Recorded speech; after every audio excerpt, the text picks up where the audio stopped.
Testing 1, 2.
Director Smith, are we ready? Or you can just tell us.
Good evening.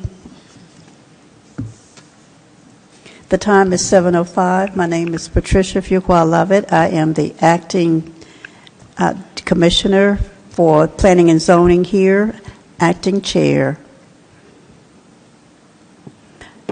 Director Smith, may we have the roll call, please? Yes, ma'am. Commissioner Presley, Commissioner Joel Presley, Commissioner Melanie Stiles, Present.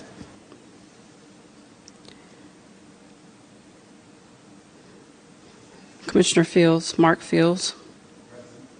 Thank you. Commissioner Miller. Here. Commissioner Chapman. Present. Commissioner Anderson. Present. Commissioner Joseph Fields. Here. Thank you. Commissioner Wayne Watson. Interim Chair, you have a quorum. Thank you. May we pause now for a moment of silence.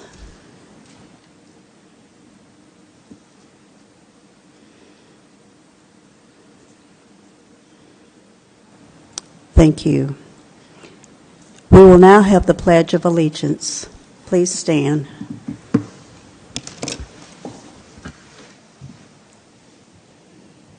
pledge allegiance to the flag of the United States of America and to the republic for which it stands, one nation, under God, indivisible, with liberty and justice for all.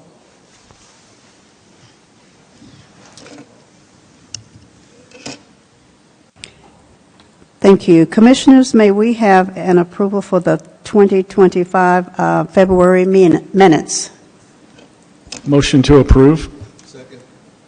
Thank you. The minutes have been motion and second. All of those in favor, let it be known by the word aye. Aye. Minutes have been accepted. Thank you. Commissioners, may we have a motion for the adoption of the agenda? Madam Chair, Yes. Madam Chair, Yes, ma'am. Sorry. may we propose an amendment to the agenda to place item number 2 first? Is it just number 2? Yes, ma'am. Yes.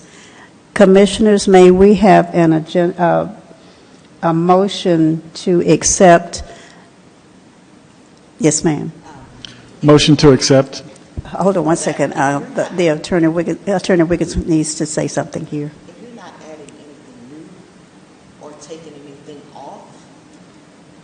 If you're not adding anything new or taking anything off, it doesn't require a motion.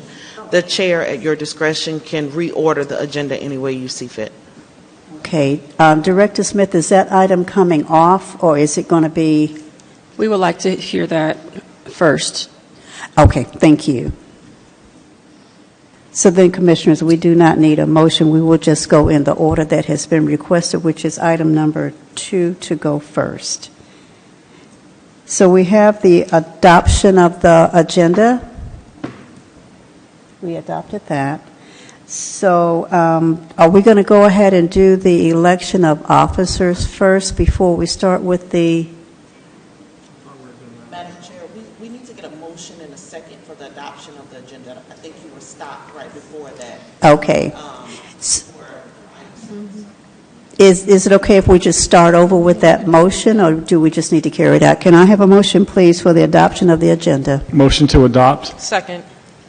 Thank you. It has been motion and second that the agenda be adopted as presented, all with the exception of moving item number 2 up to number 1. All of those in favor, let it be known by the word aye. Aye. Opposes? Hearing none, the motion has been accepted. Thank you.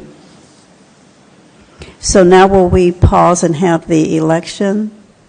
Is that what we need to do now, or go directly into?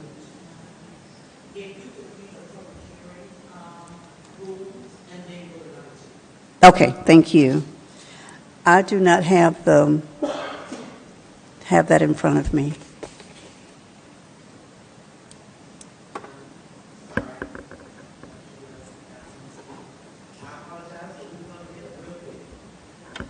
Okay, thank you.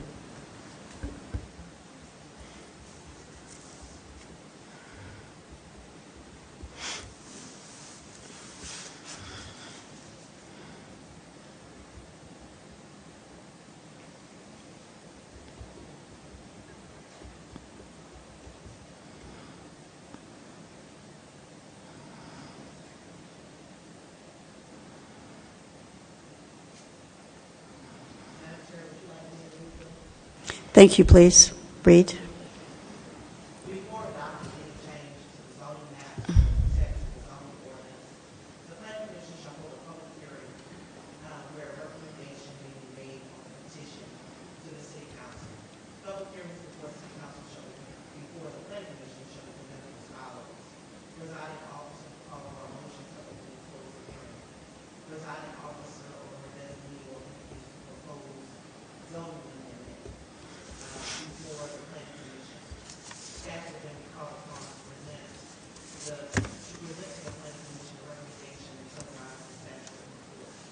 First, is both favor and opposing the proposed amendment will then be provided an opportunity to address the commission.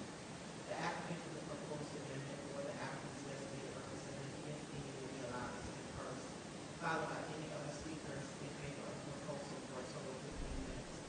Those who oppose the proposal amendment will then be permitted to speak for a total of 15 minutes. By majority vote of the commission, you may increase the total time for speakers provided that each side is given the same amount of time.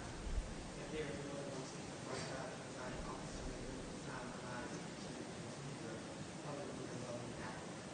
The zoning applicant may reserve a portion of their time for the public. All speakers must adhere to the rules of the forum and identify himself or herself and state his or her current address. Each speaker shall speak only to the merits of the proposed zoning decision under consideration and shall address all remarks to the commission. Shall refrain from making any personal attacks on any other speaker. The presiding officer may refuse to speak of the right to continue after first being cautioned that the speaker continues to violate the rules of the forum. Thank you. Director Smith, are we ready for item number 2?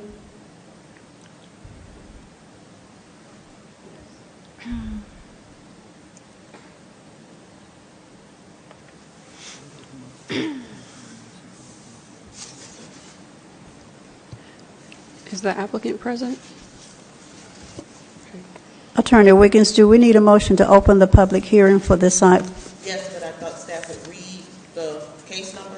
If the case number and everything would be introduced for the record, what we're about to hear, and then you can call for a motion to open the public hearing. Thank you. Director Smith, do you want to go ahead and read number 2?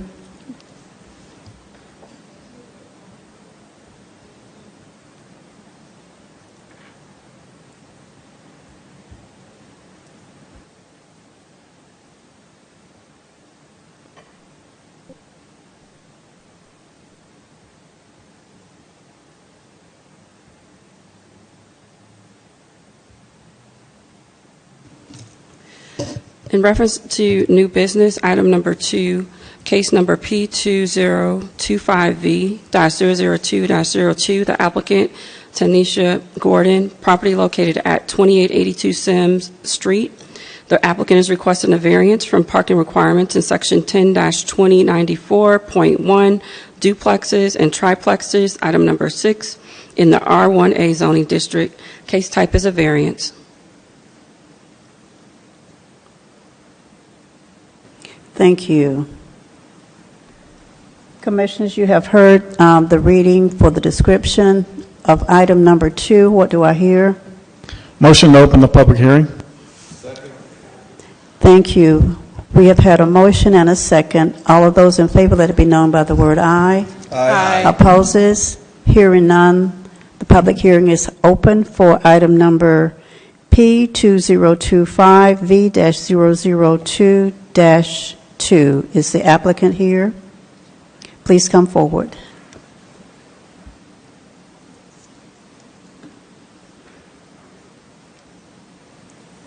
Thank you. You may state your name and address and begin. Thank you for having me. Tanisha Gordon, Tanneasha, at 282 Sims Street, East Point, 30344. Thank you. You may state your case.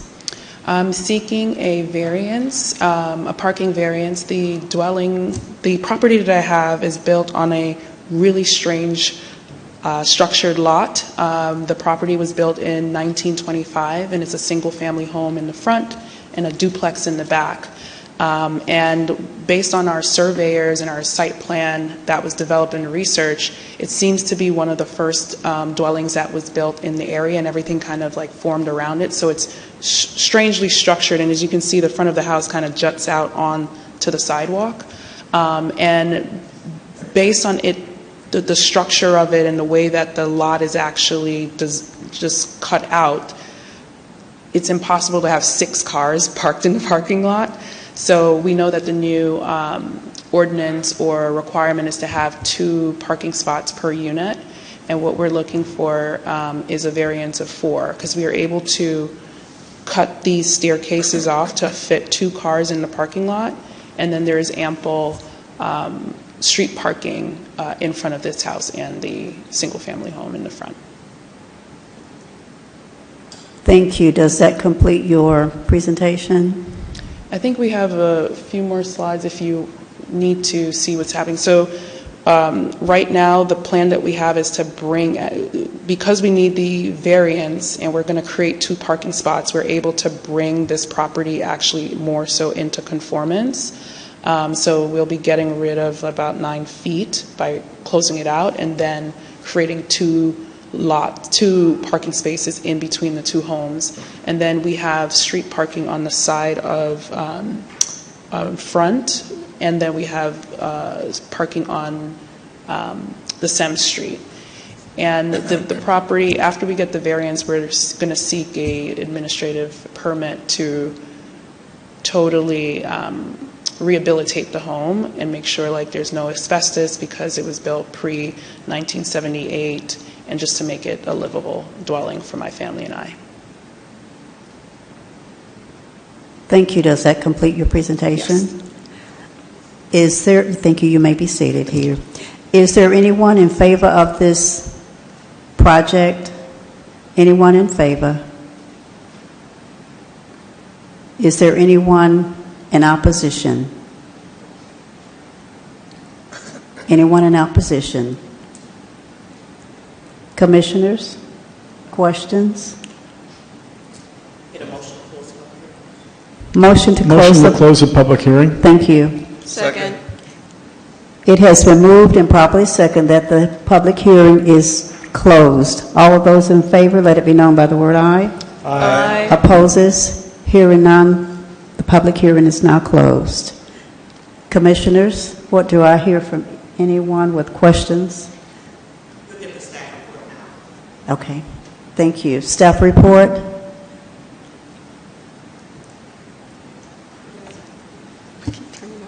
In reference to item number P2025V.002.02, the applicant Tanisha Gordon, property located at 2882 Sims Street. The applicant is requesting a variance from parking requirements of Section 10-2094.1 duplexes and triplexes, item number 6, in the R1A zoning district. The case type is a variance. Staff did recommend approval of the variance in reference to that section of the code, pursuant to it meeting the criteria point of the variance, being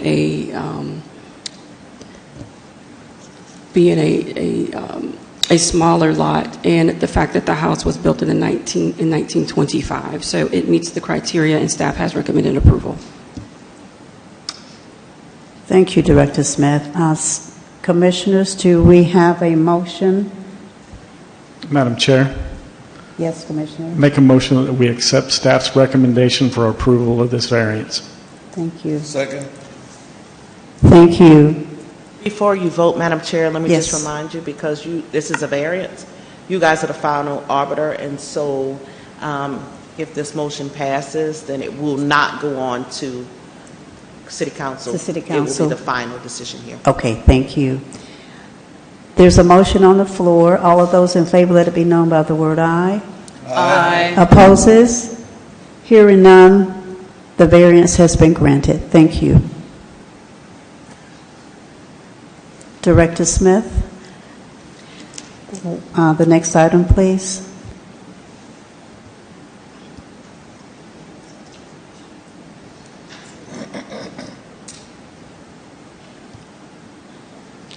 Madam Chair, in reference to item number 1 under new business on the agenda, case number P2025RZ-001-02, the applicant Copper Teray. The property is located at 2257 DeLoe Drive. The applicant is requesting a rezoning from R1 single-family dwelling district to R3 multifamily residential district. Case type is a variance.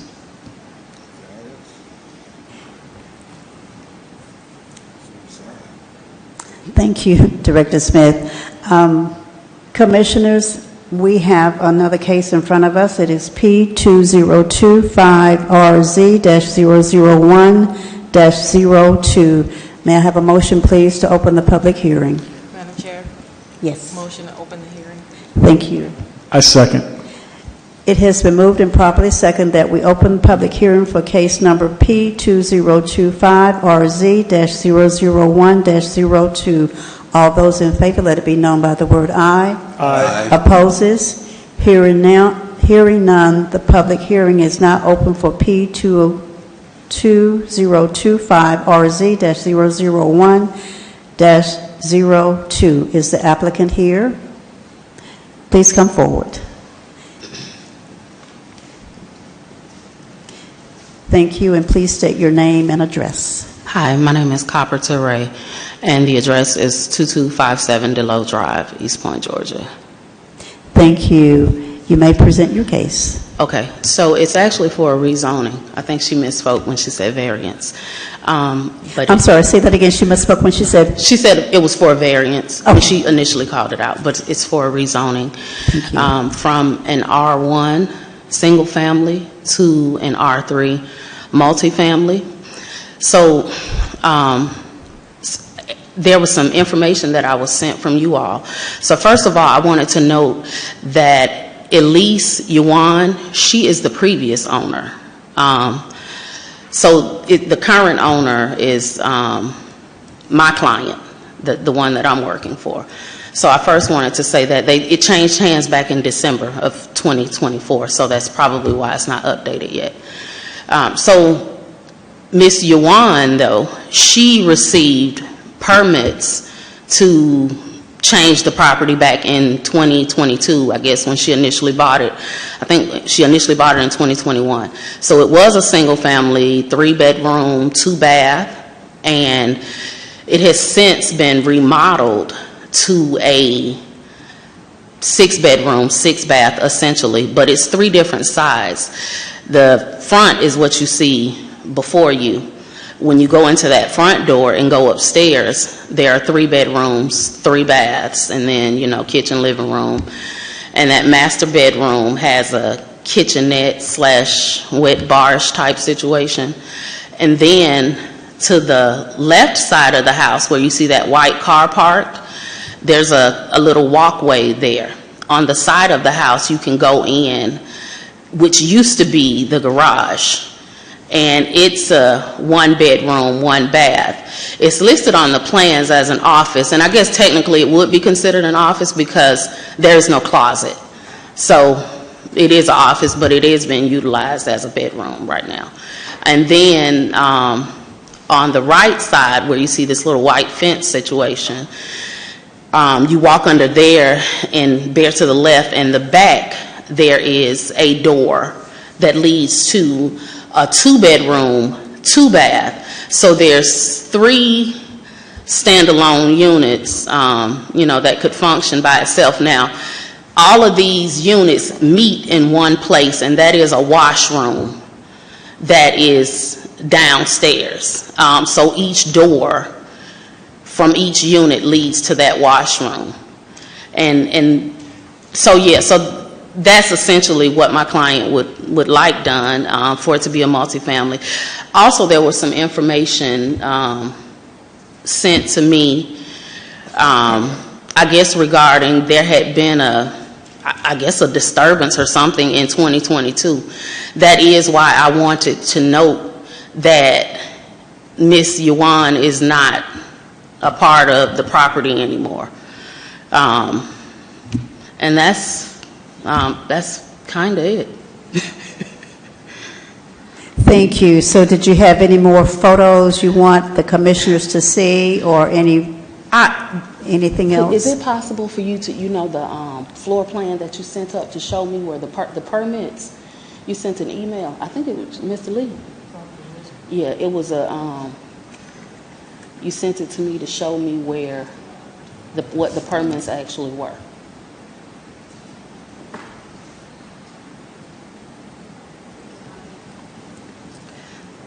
Mr. Kelly, the file that says final combined would have the floor plans and the plans attached at the back of the staff report.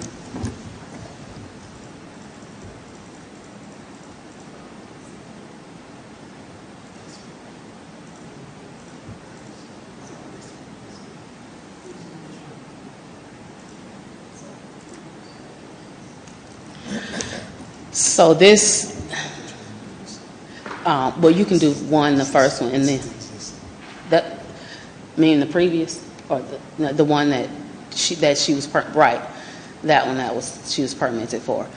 So that's the lower. Was the other part the top? Oh, okay, I see the first. Okay, so this is essentially the floor plan that I was trying to describe that was permitted, and the home is exactly as these plans are before me. Like I said, that bottom unit that's on the side right here that lists an office, it does not have a closet, so technically I guess it is an office, but it is being utilized as a bedroom right now.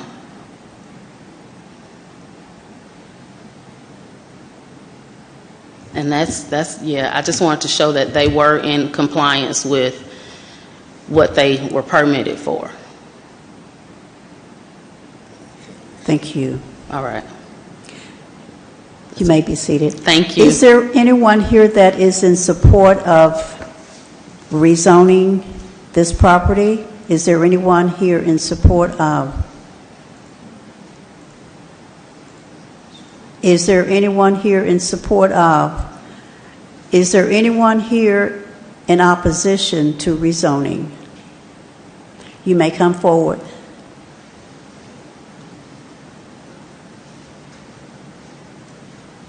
And state your name and address, please. Thank you. My name is Jose Villalba. I'm a neighbor. Spell it, please. Do you mind spelling it? My name, Jose, Jose, Villalba, via San Victor, I-L-L-A-L, via San Boy, A. Thank you. My address is 2241 Delow Drive. I'm living on the side of the property. My family is living there with me, my wife, my son, my stepson. We are living there. And I received this notification days ago, and my wife and me were talking about this situation, and my question is, what's the benefit for the community? Always I'm thinking of the benefit for the community. I'm not thinking on my family. Because if I'm thinking just on my family, I'm going to ask if you allow me to have a store in my property to sell, I don't know, produce or something, you know? And we know that for everything there's an space, and everything is determined for the community, for the city, for the authority, right? Months ago, I'm thinking this property has been working like exactly like multifamily residential. That's the words that I'm reading here.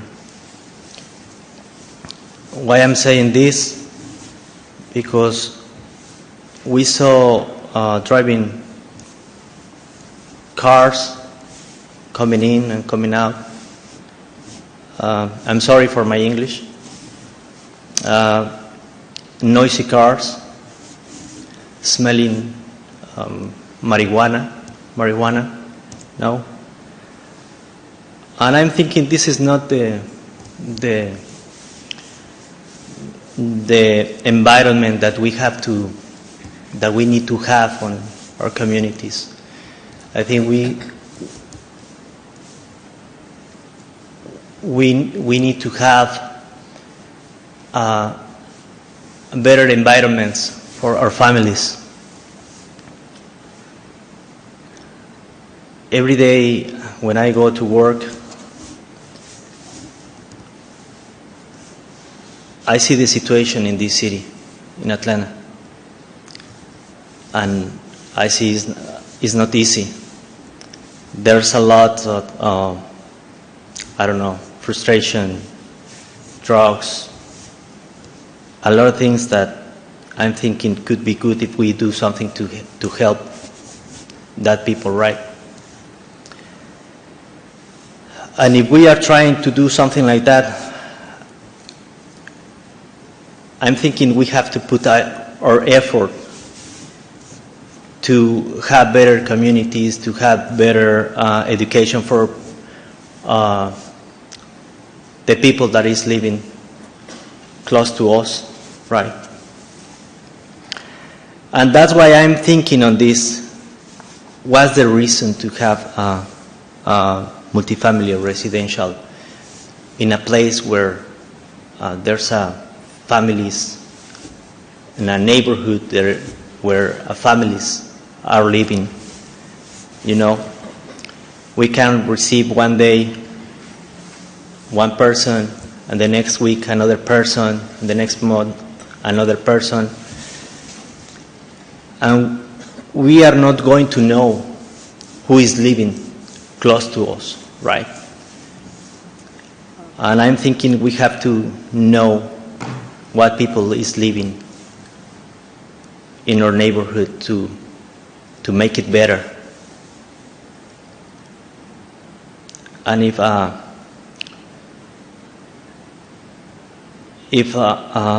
in my opinion,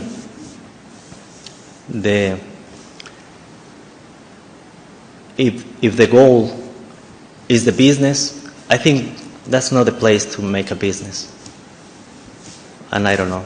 I think that's it that I have to say. Thank you. Thank you very much. Do we have anyone else that is in opposition to the rezoning? You may come forward, please. State your name and address. Good evening. My name is Devin Harris. My address is 2243 Ridgecrest Lane, East Point. Thank you. So our concerns is the increased traffic, potential violence, and as Jose mentioned, not knowing who is in the residence. In particular, there on Ridgecrest, we have a property of similar zoning or classification. And some of the current issues that we have are, like I said, the increased traffic with the Uber Eats, the rideshare services, people constantly pulling in and turning around in our driveways. That property, I won't focus on that property too much, but the increased parking, essentially the issue is that they don't have, for the amount of people that are able to live in this particular property, there's not enough parking.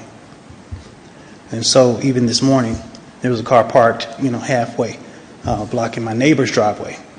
And so in the living and breathing in and out of it, it's hard to get in touch with the owners of these properties to hold them accountable of keeping the tenants, in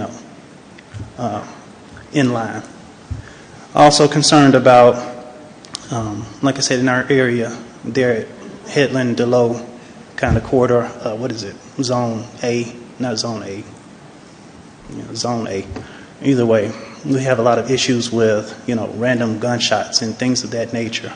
And one of the biggest issues that I understand is tracking down who's doing what.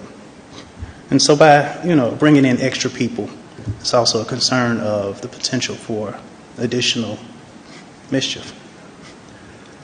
Lastly, the effect that it would have on property values and resale. If you have an individual who decides to sell their property, as a realtor myself, I know how we've experienced going to view properties, and you have an excessive number of cars, like I said, out in the driveway. In some cases, in the case that I was speaking with on my street, cars even parking on the grass, and so of course it doesn't look good. Then you have people hanging out, as Jose mentioned, as Jose mentioned, people, smoking things other than tobacco products. And, it's just a turnoff to potential investors and buyers. And so that's the concern.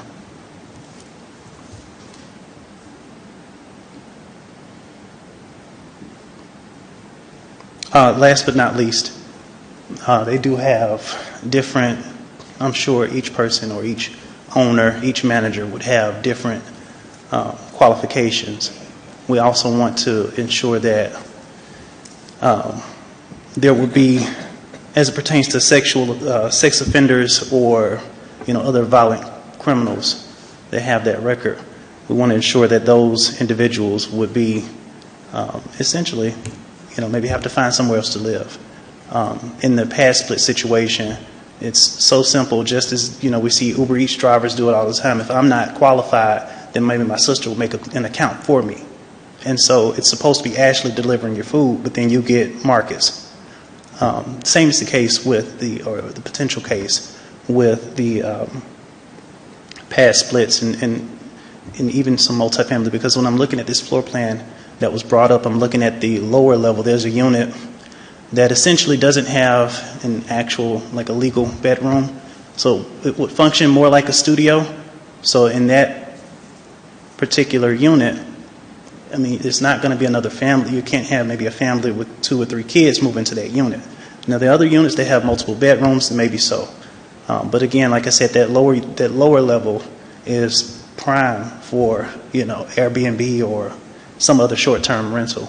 So again, the concern is that you'll have individuals who may not have been qualified to rent in other places, kind of slip under the radar. So as much as we don't have any control over the platforms, we do have control over allowing those platforms in. So that's a concern. That's it.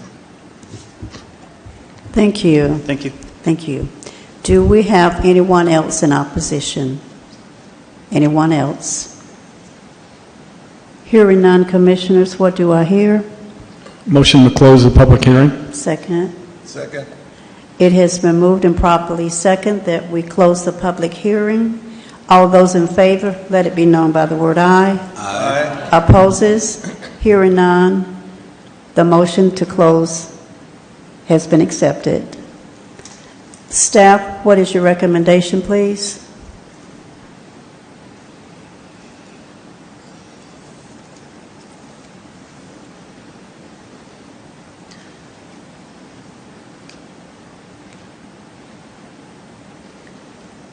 Can we go back a couple slides to the, thank you, to the front? Just want to go over it. In reference to this case, property located at 2257 Delow Drive, the current zoning of the property, you can go to the next slide. The current zoning of the property is R1, and you see the zoning map here. It's R1, which is our single-family residential zoning district. If you see the zoning map on the screen, it's showing that it's surrounded completely by R1, single-family zoning district. Just want to make sure that everyone's seeing that. In reference to the future land use map, that's on the next slide here, it's traditional neighborhood is the zoning, is the land use category, traditional urban neighborhood. The next slide provides for just a description of what is the future development pattern of traditional neighborhood.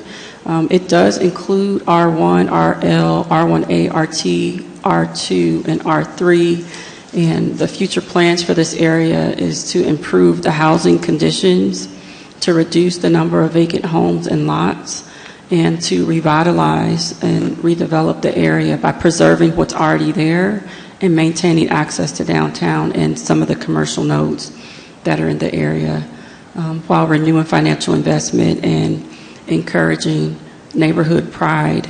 Although R3 is listed as a typical zoning district in the traditional urban neighborhood land use category, the use and scale for this area is limited to multifamily as far as duplexes, triplexes, and quadplexes, and where the comprehensive plan states that those uses would be supported is where they're already existing or at crossroads, meaning on corners within this area. the proposed application for rezoning, the property is not located on a corner and it's not existing. This house was built as a single-family home. It went through a renovation in 2022 as a single-family renovation, and that is why those plans were approved at the time that they were approved when it underwent a renovation. It was submitted as single-family. At no point was it ever proposed to be a multi-family unit. So I just wanted to make sure that that was shared and understood. In reference to the next slide, traditional urban neighborhood, there have been some concerns from residents. We've received phone calls. Some of the phone calls dealt with citizens being concerned about the property being an illegal boarding house. Another concern was about if this is approved to be rezoned from R1 to R3, that it would set a precedent in the area for multifamily to start happening all over the area, which, as we saw on the zoning map, is all single-family residential. So setting a precedent, if this was approved for multifamily, would be out of character with the single-family nature of this community. And just for the record, we did want to share that there were violations for this home in 2022 for a boarding home, where they found that 7 people were living in this space. So we just wanted to share that information prior to stating our recommendation. And staff does recommend denial. We are recommending denial of this rezoning from R1 single-family residential to R3 multifamily district. Again, although the R3 is listed as a typical zoning district of traditional urban neighborhood, the use and scale for this area is limited to multifamily at crossroads and where existing. And so, again, staff does recommend denial. Thank you. Commissioners, you have heard from staff. What do I hear in reference to case number P2025RZ-001-02? Madam Chair, in reference to present application, I recommend that I make a motion that we agree and deny this application according to the description of the director. Second. Thank you. It has been motioned and properly second that the commissioners accept staff's recommendation of denial. All those in favor, let it be known by the word aye. Aye. Opposes? Hearing none, the case has now been denied. That is case number P2025RZ-001-02. Thank you.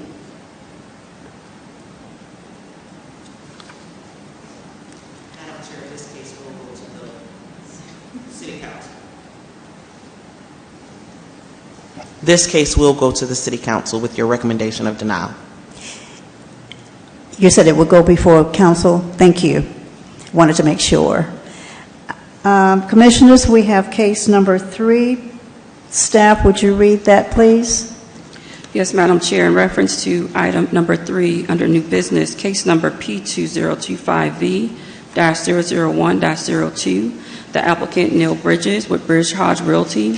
Property is located at 3490 and 3480 Washington Road. The applicant is requesting a variance from the development standards in the RL Residential Limited Zoning District, Section 10-2063E, for a reduction in the front, side, rear setbacks, lot area, and yard minimum frontage. Case type is a variance. Thank you. Commissioners, can we have a motion, please, to open the public hearing? Motion to open the public hearing. Second. Thank you. It has been motion and probably second to open public hearing for P2025V-001-02. Is the applicant here? Please come forward and state your name and address.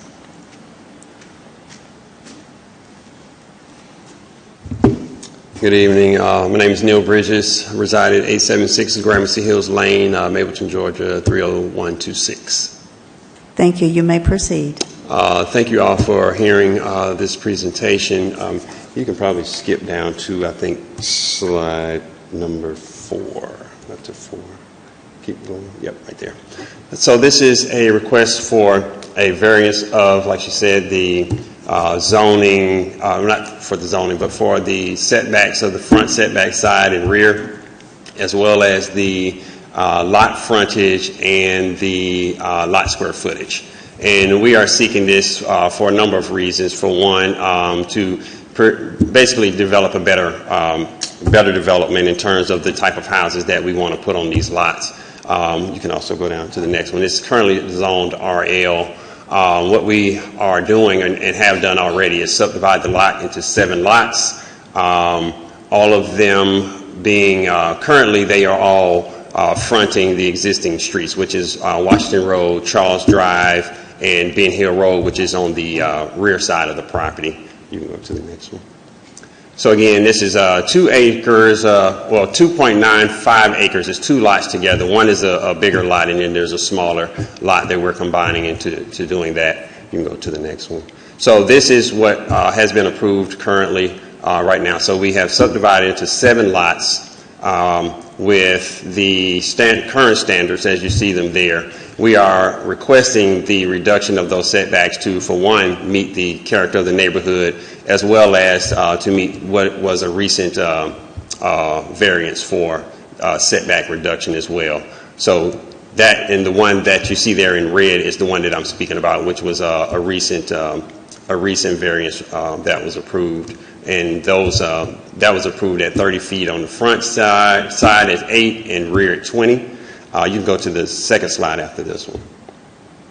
So our various requests, just in terms of us speaking with the neighborhood, and this is all the feedback that we've gotten, that it is consistent with the neighborhood, it doesn't create a hardship, and there is no negative impact as far as the neighbors and community are concerned. Go to the next one. I think that's the wrong one. Let me see. Okay, go to the next one, sorry. Yep, this one. So yes, we have done several meetings with the community in terms of presenting at their own community meetings, as well as meeting them on site, as well as having a couple of Zoom meetings and things of that nature with them. So we've garnered quite a bit of support from them at this time for the project, as well as shown them, extensively our plans and things of that nature. You can go down to the next one. This one is just showing the fabric of the neighborhood in terms of us our request being consistent with the current setbacks of the neighborhood and the community as it sits right now. So a lot of the frontages on a lot of the lots are under 35 on the front, somewhere between 8 and 10 or 12 or so on the side, and the rear setbacks vary quite a bit, as well as the lot square footages vary quite a bit as well. You can go to the next one. This is just showing you a picture of the street as the present condition of the lot. It's just a wooded lot. You can go to the next slide. It is, if you're familiar with the Family Dollar on Washington Road, that's just to give you kind of let you know where the property sits in relation to something familiar. You can go down to the next one. So our biggest reason for asking for the variance is because we want our new properties to appeal to a senior living sort of environment, because that's obviously what the community is currently. And for that, we want to appeal to that buyer by not having mostly 2-story homes. So in an effort to do that, reducing the setbacks would allow us to, if you can go to 2 slides after that, would allow us to do more of what the fabric of the neighborhood, which is a kind of a 1-story structure, obviously maybe a little wider, a little deeper, to accommodate the square footage. And, like I said, we're looking to do 2-bedroom, 2 baths, somewhere in the neighborhood of 2,000, 2,200 square feet for each property. And you can go down and kind of show the layout of the floor plan. So this is what we want to do. This is our desire. If you go up 2 slides, this is what we will probably end up having to do with a lot of the master and main bedrooms on the second floor, which is not really conducive to increasing the buyer pool, obviously. I think you can go to Yes. So this is just giving you the aesthetic quality that we plan to do in terms of interior finishes and things of that nature. You can go to the other two. Yeah, so that's just just giving you guys an idea of how we will be finishing these properties, and that will conclude our presentation. Thank you. Thank you. Is there anyone here for this project, in favor of 4? Is there anyone here in opposition to this project? Hearing none. Commissioners, what do I hear? Motion to close the public hearing. Do I hear a second? It has been moved and properly second that the public hearing is now closed on P2025V-001-02. Staff, may we hear your recommendation, please? Yes, in reference to application property located at 3490 and 3480 Washington Road, case number 2025V-001-02, the applicant Bridge Hodge Realty Investment Company and Neil Bridges. The current property is zoned RL, which is our residential limited zoning district, and the applicant is requesting a variance from the development standards of the RL residential zoning district in reference to the minimum setbacks. The front setback is currently 45 feet. The applicant is proposing a 10-foot reduction to 35 feet. The applicant is requesting a minimum side setback. The current standard is 15 feet. The applicant is requesting a 7-foot reduction down to 8 feet. In reference to the rear yard setback, the requirements in the RL zoning district is 40 feet. The applicant is requesting a 10-foot reduction down to 30 feet. In reference to the lot area, the minimum lot area for each lot is required under the current standards of RL to be 18,000 square feet. The applicant is requesting a 6,000 square feet in area reduction down to 12,000 square feet. And lastly, in reference to the minimum lot width and frontage or width at the building line of each lot, the RL residential limited development standard is 100 feet. At the building width line, the applicant is requesting a 30-foot reduction down to 70 feet. And on the next slide, it shows the lot. It shows that it is the residential limited. This slide also depicts a denied case that came before this body for recommendation as a rezoning under case number 2023RZ-001-02 with a concurrent variance of 2023 VC-002-07. At that time, the applicant was requesting 9 lots, which included space for a detention pond. And that case came before this body and was denied in August of 2023, and it subsequently was denied by the City Council on September 18th of 2023. Next slide. Staff further recommends denial of the applicant's proposal variance request because it does not meet the criteria listed in section 10-2184 under variance considerations.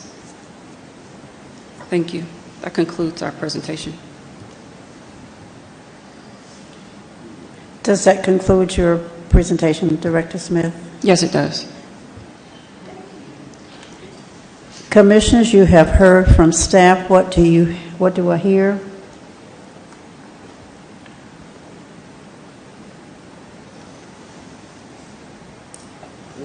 Commissioner Fields, Joseph Fields, your light is on.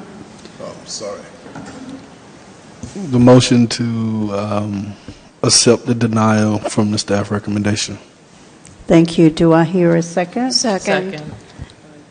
It has been moved and properly second that Commissioners will accept staff's recommendation of denial on case number 2025V as in Victor -001-02. All of those in favor, let it be known by the word aye. Aye. Opposes? Hearing, one oppose? Thank you. The ayes have it. With that in mind, all those, the recommendation is to deny on case number 2025V-001-02. Thank you.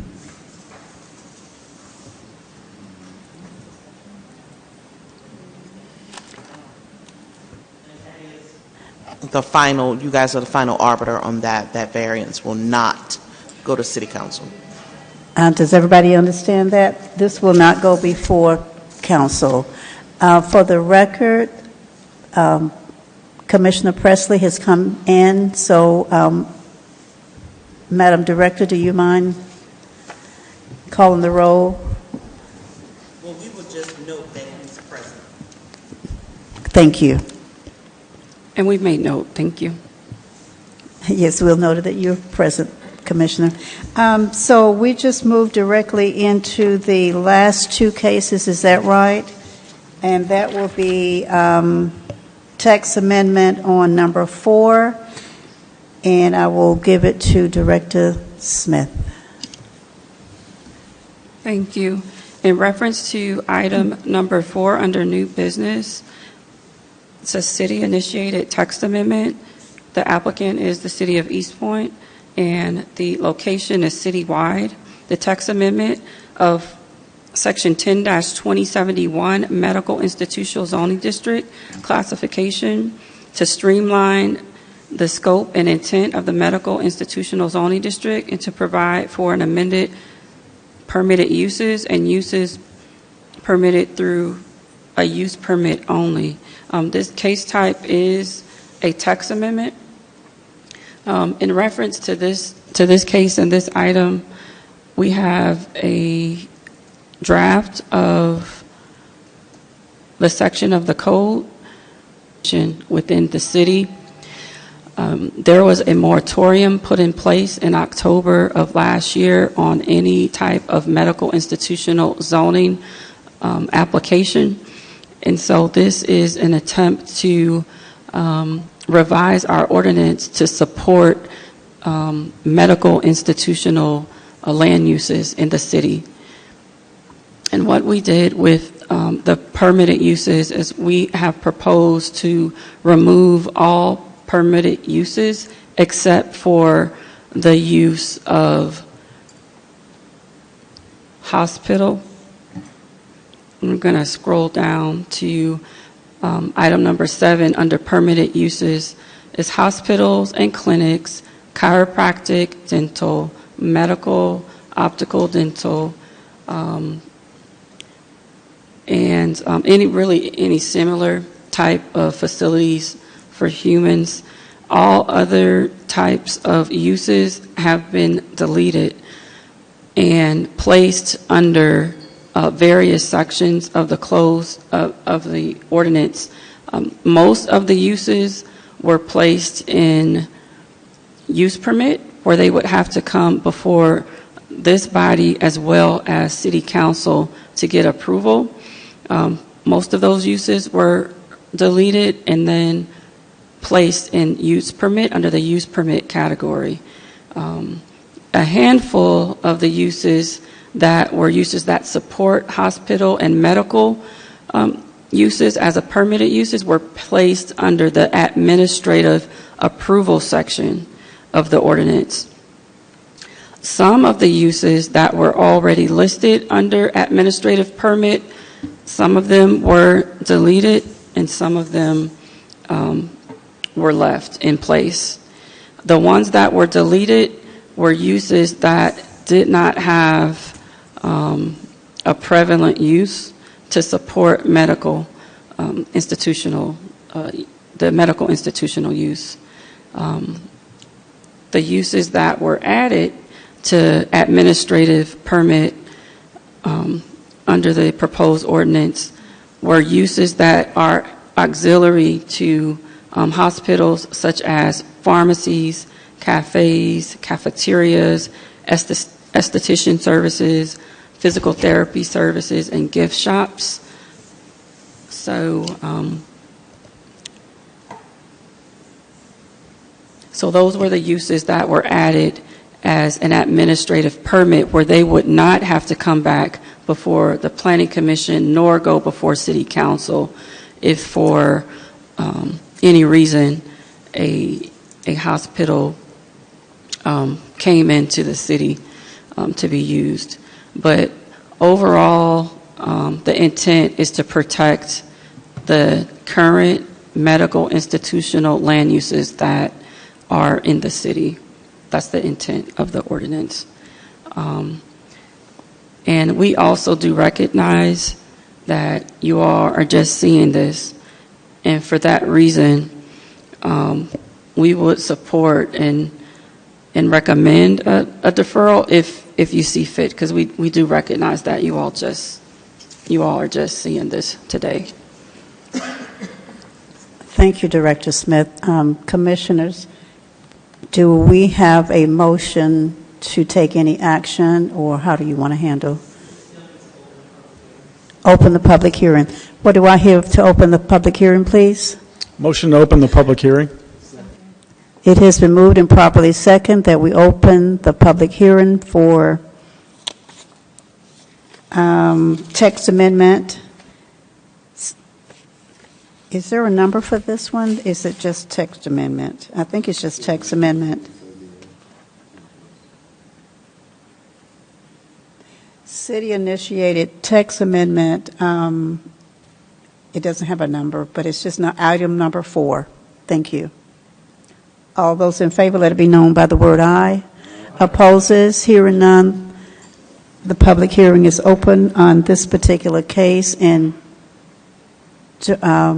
Attorney Wiggins, can we just go into a motion as to what the action that they want to hear?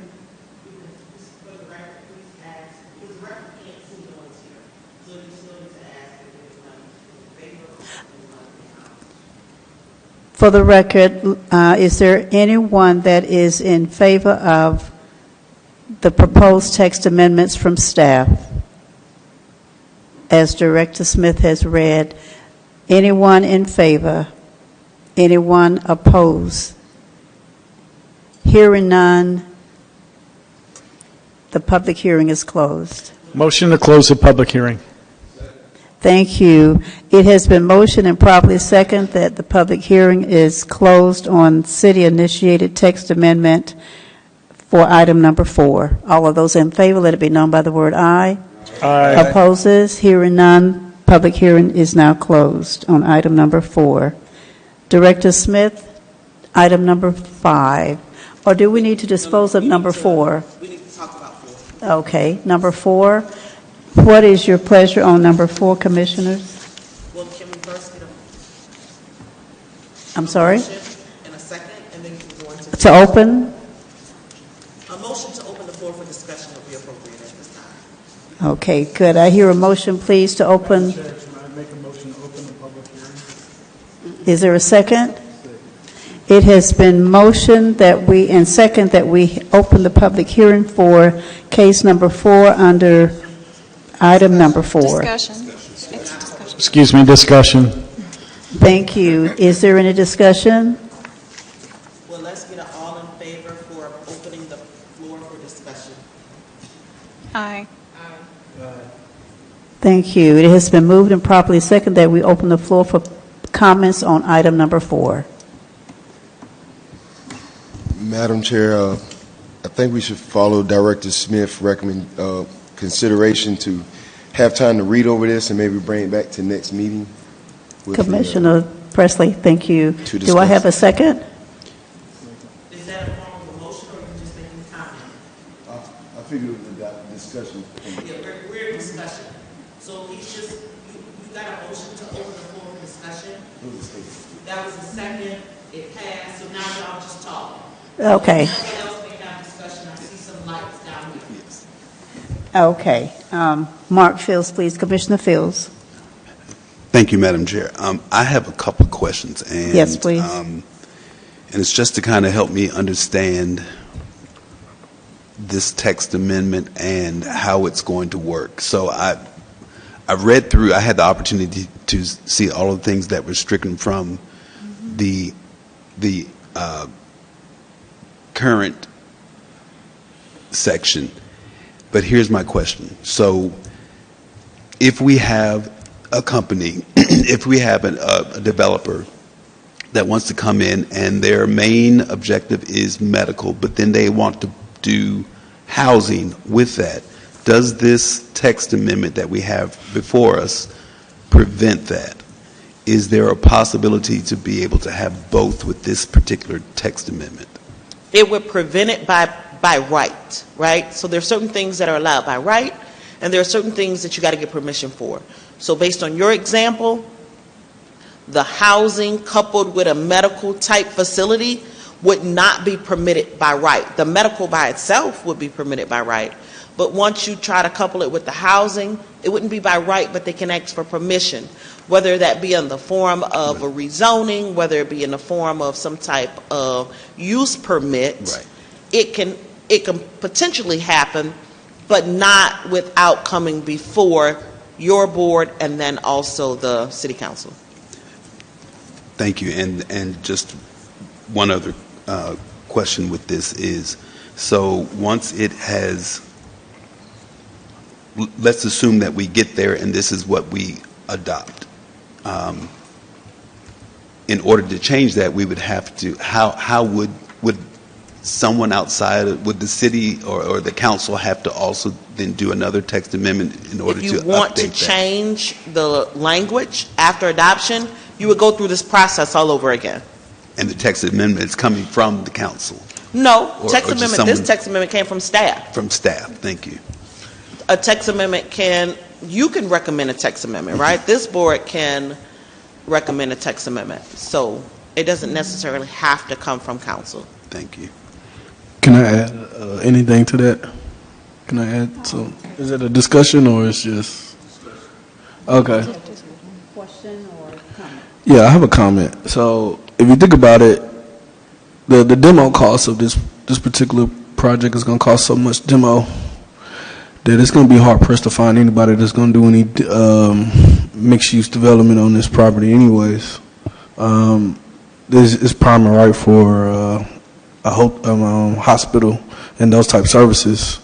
You think about it, you have parking deck, the building. I mean, we're talking about a $20-30 million demo on top of land costs. So I mean, you're not going to have any developer that's going to come in and kind of want to reconfigure that just based off of the numbers. It's going to be a long time.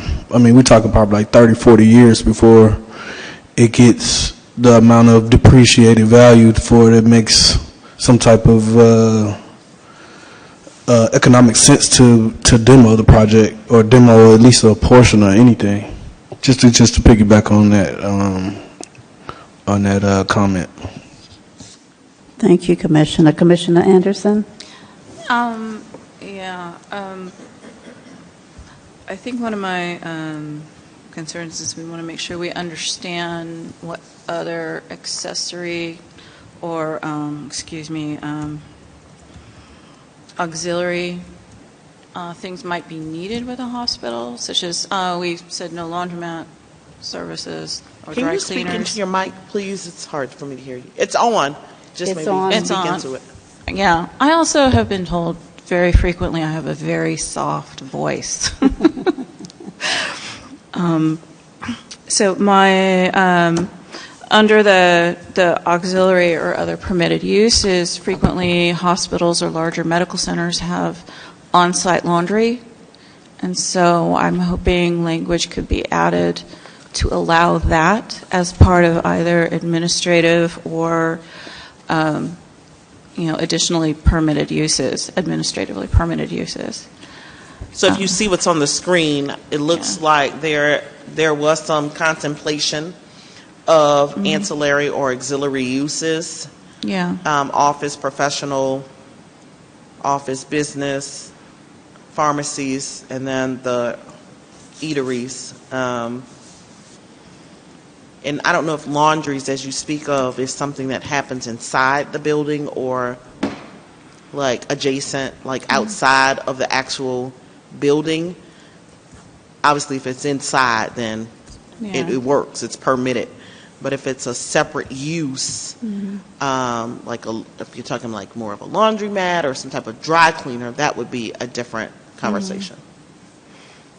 I'm typically, thinking about internal. Then it's fine. Sheets, bedding, things like that. Yeah. But they might want to have it, outside the actual physical patient office building. Move it to a plant, on site that is specifically for that, to have those functions outside and away from patient and visitor eyes. That's all. I have a question. Does that conclude your question, Commissioner Anderson? Commissioner Chapman. Does hospice care count as residential in a situation when you're looking at a medical? Can you speak up just a little bit? I was asking if hospice care count as residential if you're looking at a treatment center or something like that. Is that something that would be permitted in this thing? That's a good question. It doesn't look like it's explicit. And if that's something you guys wanted to see to be added as a permissible use by right, then certainly I think staff can make that adjustment. Okay. Provided that comes in the sense of a motion, whether it be today or at the deferral date, you can say, we move to adopt this text amendment with the following changes. Is it under use permit? No, you can talk to him. I don't have to translate. No. I'm talking. We have a question. Madam Chair. Just 1 minute. Director Smith, did you want to add something to that? I was reading some of the uses that were permitted uses before, and those uses were moved to a use permit. Under the proposal, we could add hospice under the use permit category, as we have adult daycare, the family daycare. There are other uses that, let's see.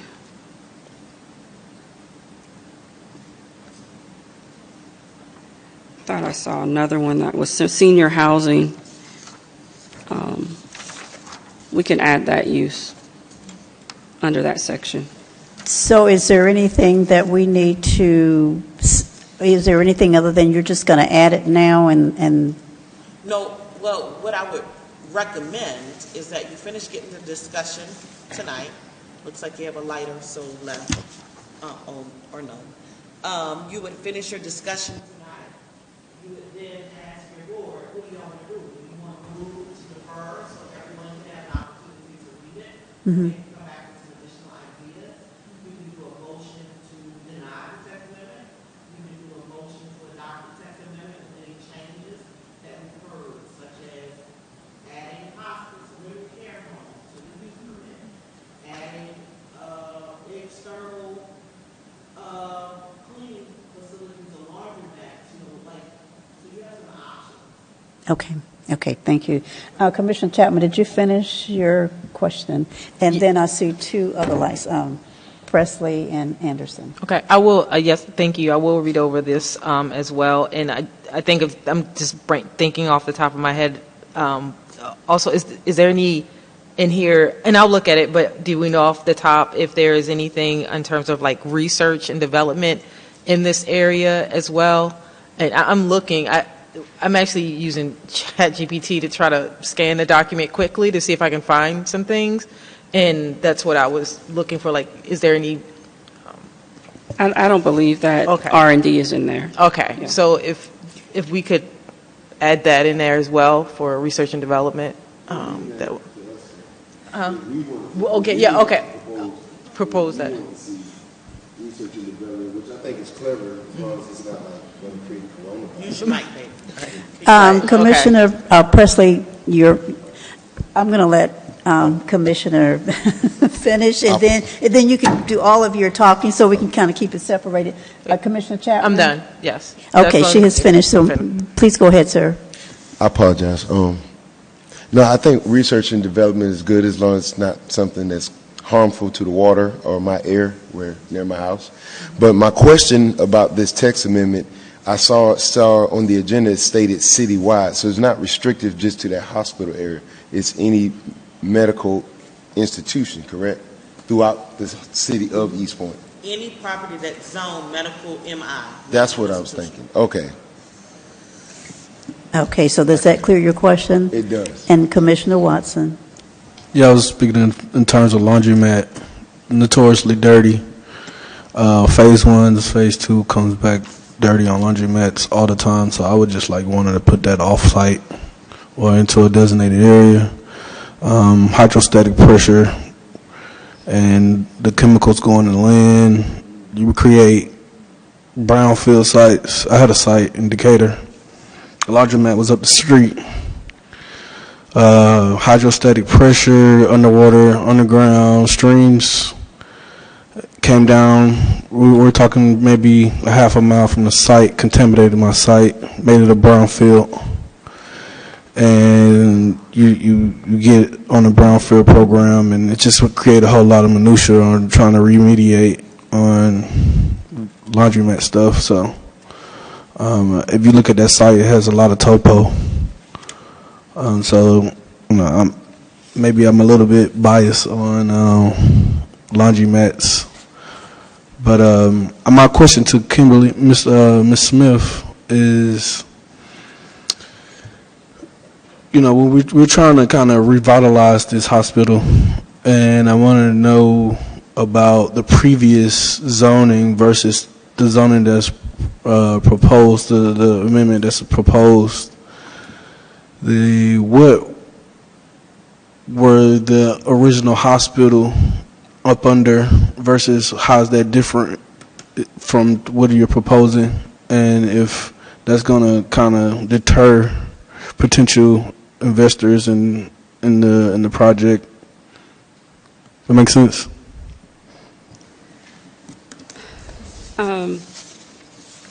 So there were many hospitals that were closing. There were multiple hospitals that were closing on the south side of Metro Atlanta. One of the hospitals was off of Boulevard in Atlanta, and it closed. It's located in the city of Atlanta. What the city of Atlanta ended up doing with that property is redeveloping it. And when it came back for redevelopment, it's my understanding that they did not have a hospital component to it. So that was concerning to the East Point community, that the hospital number one closed. That means that there were no healthcare services in the vicinity. And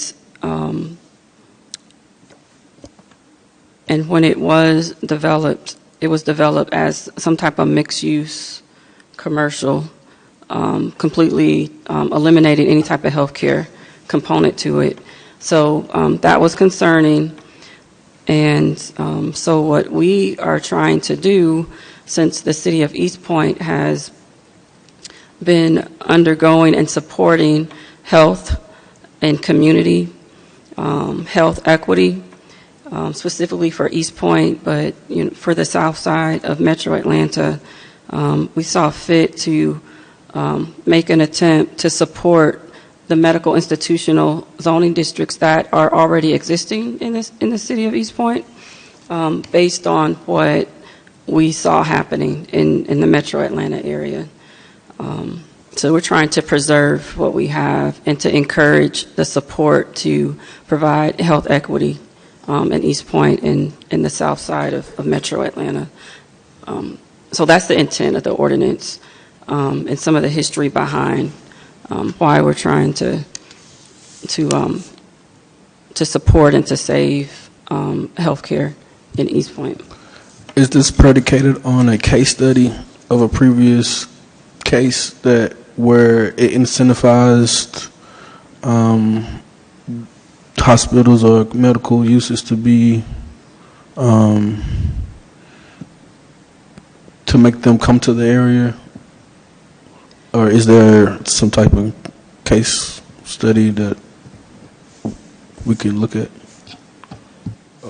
We could look into that.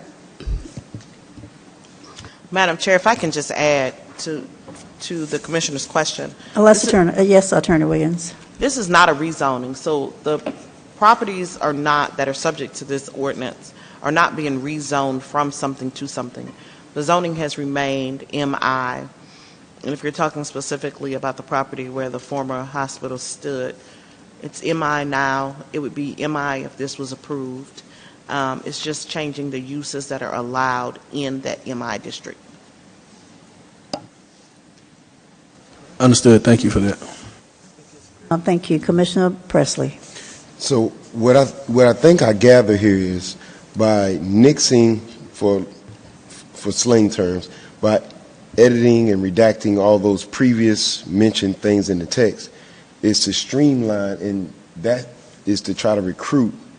I feel a buyer, maybe Arthur Blank may want to come in, maybe Grady may want to come in, hopefully Piedmont, and I got to admit, I'm all for editing this to streamline it, to make it more appealing, to get other buyers to say the South Side needs an area.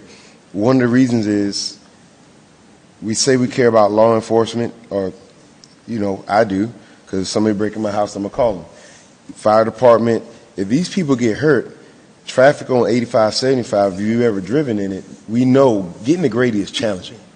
So we need to try to recruit some buyer, some eyes to say, okay, East Point is a place we can do business at, because not only just police, firefighters, us. I mean, if some medical attention need that I've even had in my own yard, they took me to Grady. They couldn't even take me down the street to triage me there. So our urgent cares in Hateville close around they can put a Band-Aid on you, but other than Caduceus, who's 24 hours, all the rest are going to close by 7 or 8 o'clock. So I think it's in our best interest, for self-preservation of self, that we do try to recruit some outside people. Even the state doesn't care. I mean, not being rude about that, but from South Fulton, Fairburn, there's nobody. So we can redact some of these things out of here to make somebody say, hey, we're looking at that property or another property close by. I think it's in our best self-preservation to think like that. Thank you. Commissioner Fields? I'm sorry, that's a reflection off of Commissioner Presley's light, so I thought I saw your light. I see a couple of hands down here. Commissioner Mark Fields. Thank you, Madam Chair. So my question is, and thank you, Commissioner Presley, because this is kind of where I was going and trying to understand. So we would not be okay, or the way that this is written, if there was just an urgent care there, that would not be sufficient for what this text amendment is. But if it were just an urgent care and then everything else, I guess what I'm trying to understand is how much medical facility, how many medical facilities need to be there in order to satisfy what we're doing. Let me see if I can explain it this way. Thank you. I don't know if y'all have a map to show where is MI in the city, right? I think that would help the commission understand the impact of this text amendment. And I'm going to try to translate what Director Smith said. Very eloquently, she said basically, hospital was there, a hospital is gone, and if we want to have a hospital, we need to change our zoning code to make sure something else doesn't go there. Right. Which is what happened in Atlanta. That's basically what this is. And I like what you just said, and I'm just trying to make sure that if a single urgent care or another urgent care came there, would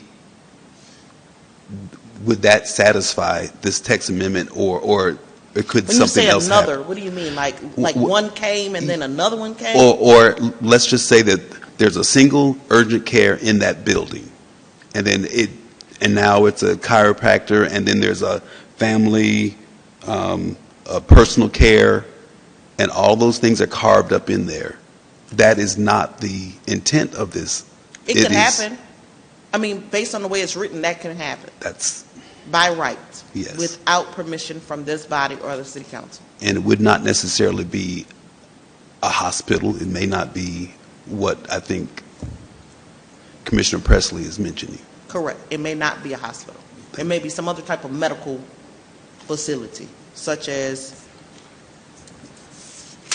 dental, chiropractic, and what's listed. If it's approved the way it's written.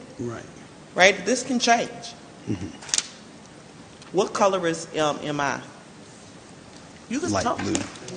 The light blue. Yeah. So if you look at the map on your screens, the light blue that he has like the little arrow over, that color is MI. So it exists right there. There's some over to your left down East Cleveland. But it looks like that, and some over to your right down East Cleveland. That is where this ordinance would have its effect.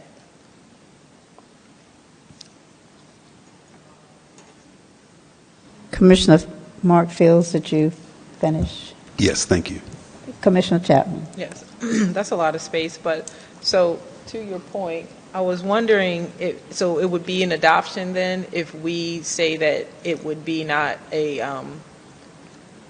the urgent care, I feel like we have and I could be wrong, I'd have to do my research, but I feel like we have a lot of urgent cares, but we're looking at like life-threatening situations like trauma in the area versus I need a Band-Aid or I need to have my vitals checked, but like I'm having a heart attack or I need immediate surgery, like life-threatening surgery. So that's why I was asking if we can, so would it would be an adoption to say that we would omit urgent care for non-life-threatening conditions? That would be a text adoption? So it could be. Okay. And I'm not saying all of your ideas may be great, right? It just needs majority support. Right. Right? So I think you guys need to decide after you're done with discussion whether you're going to defer tonight, come back, have some ideas of how you want this to be changed, or if you're going to make those changes tonight by way of a motion and see what you can get majority support around. I would recommend that whenever you do it, whether it be tonight or at a different meeting, we take each idea separately. So a motion to approve the ordinance with this change. If that gets majority support, that change will go in there. Motion to approve with this change. That gets majority support. You know what I mean? Because there may be different opinions that your idea to do that, they don't want, right? The rest of the commission may not want. And so we want to send to the city council a text amendment that reflects what got majority support on this board. So, thank you, Attorney Wiggins. And did you finish, Commissioner Chapman? So, to make it very clear, Director Smith, can you please just give us an overall definition of what this text amendment will do so that whatever the body of the commissioners want to do in regards to voting it one way or the other tonight, they will have a clear understanding of what this one text amendment is designed to do? The intent of the text amendment is to streamline the scope and intent of the medical institutional zoning district to provide for amended permitted uses as well as uses permitted through the use permit. And it is to support the medical, clinical, hospital land use in the city of East Point.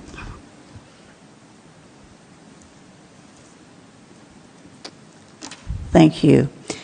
Commissioners, what is your pleasure on this text amendment for this evening?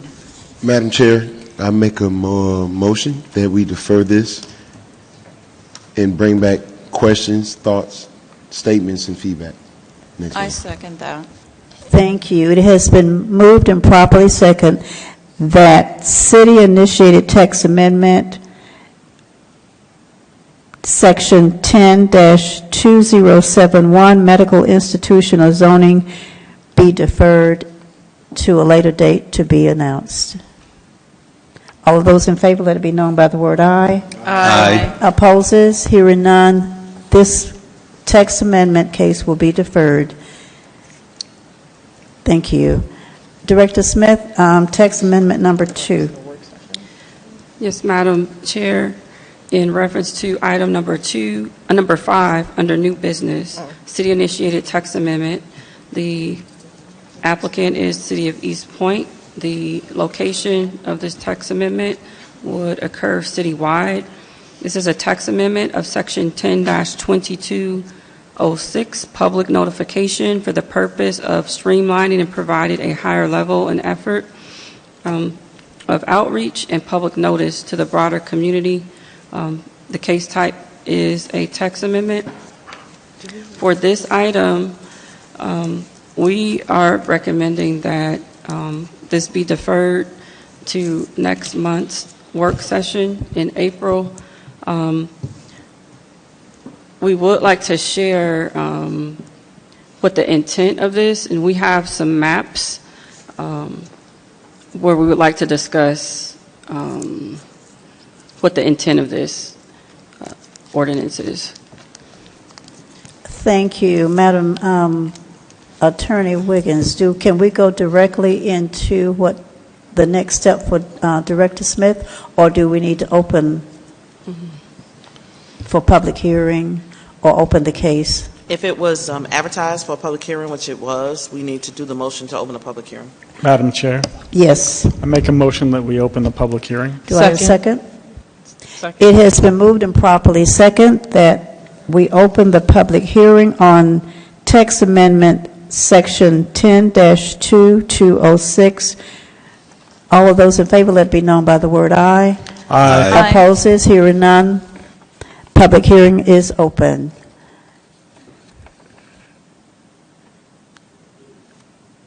Do I have anyone here that is in favor of? Yes. Okay. We will now hear from staff in representation of the city on this case. Hi, thanks, Madam Chair. In reference to this item, staff would like to defer this item to next month's work session for further review and to provide for time for staff to provide an efficient presentation and text amendment for your review. So we would like to recommend that this item is deferred. Commissioners, what do I hear on the recommendation from staff? Not yet. Not yet. We need to open. Anyone here in favor? Is there anyone here in favor of this text amendment? Anyone in favor of? Anyone opposed to the text amendment? Anyone opposed? Hearing none, we will not close the public hearing. All those in favor? Oh, do I have a Motion to close the public motion? hearing. Second? Second. Thank you. It has been moved and properly second that we close the public hearing on text amendment section 10-2206. All those in favor? Aye. Aye. All those opposed? Hearing none, it is closed on this particular text amendment. Thank you. Commissioners, what do we hear in regards to this text amendment? We've heard from staff. Madam Chair, Yes, Commissioner Anderson. I move that we defer this item till next month's meeting to allow the city time to prepare their presentation. Do I have a second? Thank you. It has been moved and properly second that we defer text amendment section 10-2206 to the April meeting. All those in favor, let it be known by the word aye. Aye. Opposes? Hearing none. Text amendment section 10-2206 will be deferred to the April meeting. Thank you.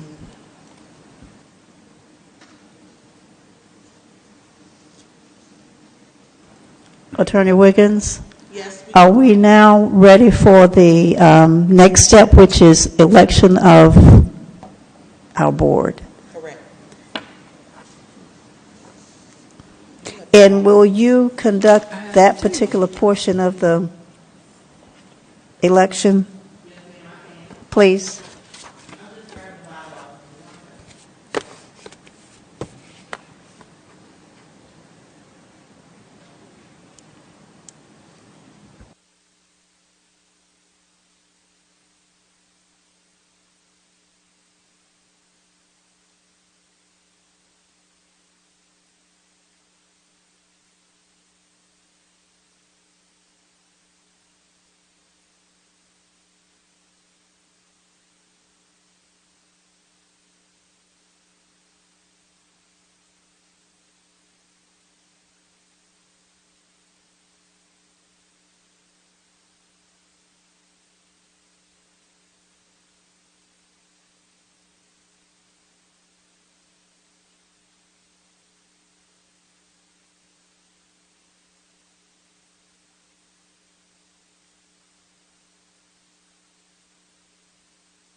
Thank you. We will ask everyone to come back in order here so that Attorney Wiggins can go through the bylaws. Moved by this body probably about a year or so ago. They provide that the Planning and Zoning Commission in Section 4 shall elect their officers consisting of a chair, vice chair, and provisional chair at its February meeting. Obviously, we didn't do that then. So we need to do that. The term of each of these officers I just named shall be a period of 1 year unless there was a vacancy. And there was a vacancy in the case of the chair, and so you fill that vacancy until we have the election, which is what we're about to do. then the officers shall be voted in by majority vote. And so what can happen, Madam Chair, is that you can open the floor for nominations for each of these positions. I would start with chair, vice chair, provisional chair, go in that order. And then once you get the nominations, let's do one at a time. So once you get the nominations for chair, you'll close the nominations, and then you'll open the floor for a motion. And so say you get nominations for 3 people, then someone needs to make a motion for one of them. Does that make sense? So we're just doing them one at a time? Correct.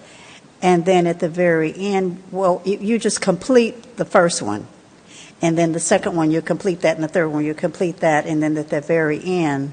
That's it. That's it. That's it. Okay, Commissioners, you have heard the bylaws read by Attorney Wiggins, and so we will go directly into nominating and voting for chair. Can I interject a little bit? Is anybody campaigning for any? Oh, no, we don't do that here. But if you could just open the floor for nominations would be accurate. Okay, so we will open the floor for nominations on chair for East Point Commissioner, Planning and Zoning. Do I hear a nomination? I nominate Patricia Fuqua for chair. Do I hear another nomination? Do you accept that nomination? Yes, I will accept that nomination. And are there any more? Is there anyone else that wants to put up a name for a nomination for chair? I must say, you can campaign for yourself, but I nominate myself for a chair as well. Wayne Watson. Thank you. Commissioner Watson has nominated himself. Do I hear anyone else? Thank you. So we will vote on the said 2 names. You'll just call for a motion on one name. Okay. Can we get a motion, please, on the first name put forward, and that is Patricia Fuqua Lovett? Madam Chair, just open the floor for a motion, and whoever wants to make a motion can make Oh, okay, okay. Then we will open the floor for a motion on chair. I nominate. You're making a motion. I make a motion that we elect Patricia Fuqua as our next chairman. Love it. Love it. Do I hear a second? I'm sorry. Where did I get Fuqua from? Second. It has been moved and properly second that the chair that is on the floor, Patricia Fuqua Lovett, to be elected. All those in favor, let it be known by the word aye. Aye. Opposes? Hearing none, Patricia Fuqua Lovett is the chair for East Point Commissioner, Planning and Zoning. Thank you.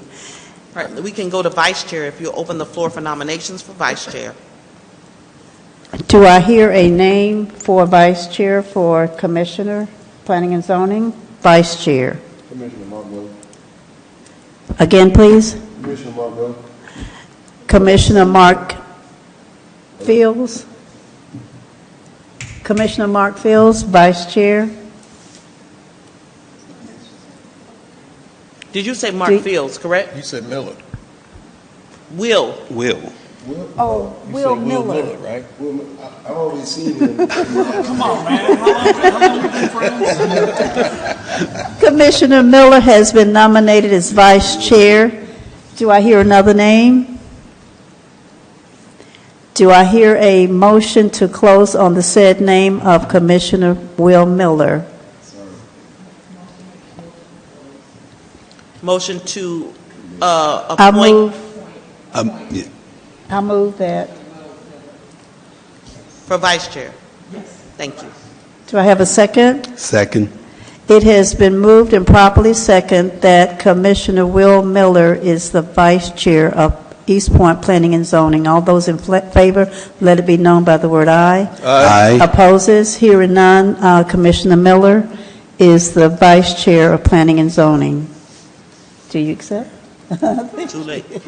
Provisional chair. Okay, provisional chair, do I have a name for provisional chair?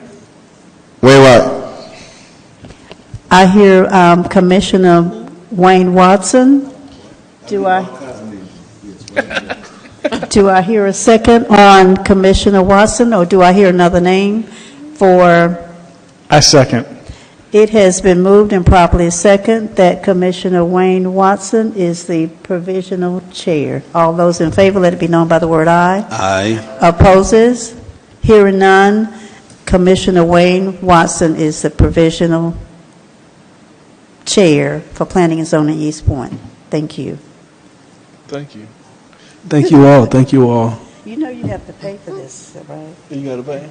Hey, you know. Thank you so much. Do I hear any announcements coming from the commissioners? Any announcements? Hearing none, do I hear a motion to adjourn? Madam Chair, I do Yes, have ma'am. one announcement.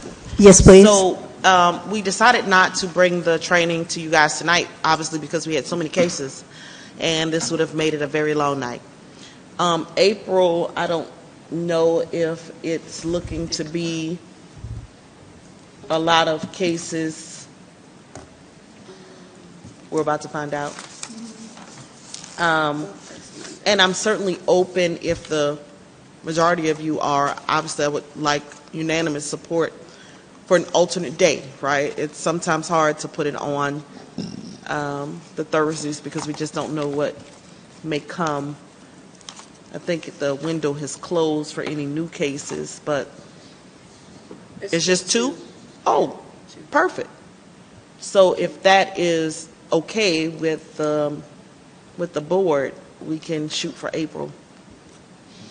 I will also tell you that one of your city council persons wants to open it up to anyone else who wants to come, which is perfectly fine. The price that I was able to procure will be the same no matter how many people are here. And obviously Robert Rules of Order are universal. So you may have some additional persons in the room. If we go ahead and select the April date, we can get it out to any other board that may want to come. Okay. Do we need to make a motion for this in a second? Okay. So the meeting that we have is, the next meeting is via Zoom.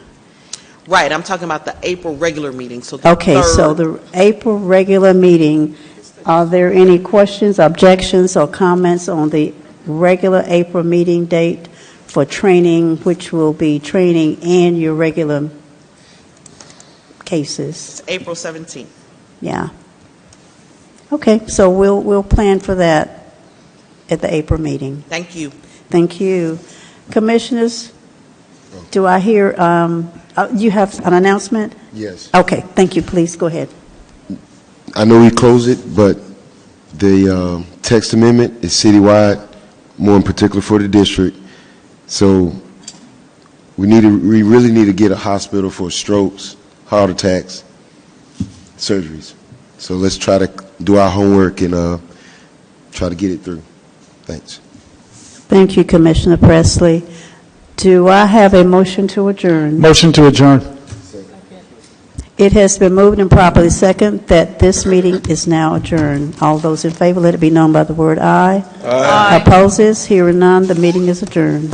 Thank you.